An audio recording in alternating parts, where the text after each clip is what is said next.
और रुक करेंगे हैदराबाद का। हैदराबाद में 2 माह की छुट्टियों के बाद स्कूल खुल गए हैं। मौज मस्ती के बाद अब बच्चों की तवज्जो तालीम पर है। मज़ीद जान लेते हैं इरफान अराई से। इरफान बताइएगा।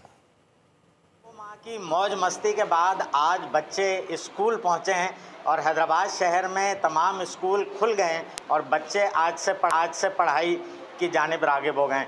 जो सूरत हाल है, बच्चे 2 माह किस तरीके से इन्होंने गुजारे हैं, हम उनसे पूछते हैं। बेटा 2 महीने छुट्टियां, मौज मस्ती, कहाँ गए, क्या किया? बहुत सारी जगह घूमने गया था। आज क्या पढ़ रहे हो आप?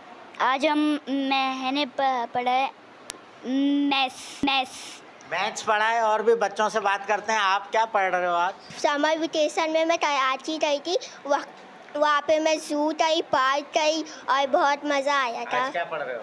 आज हम इंग्लिश का स्टोरी पढ़े थे। तो बच्चों की पढ़ाई का सिलसिला आज से शुरू हो गया है। असातिज़ा भी स्कूल में तवज्जो दे रहे हैं और यकीनन अब जो सिलेबस शुरू होगा उसका बर्डन बच्चों पर होगा और जो छुट्टियां की हैं वो तमाम की तमाम अब पढ़ाई की जानिब बच्चों की तवज्जो रहेगी और स्कूल्स में पढ़ाई की जानिब ख़ुसूसी तवज्जो के लिए। सब्सक्राइब करें और बेल दबाएं ताकि कोई खबर रह न जाए।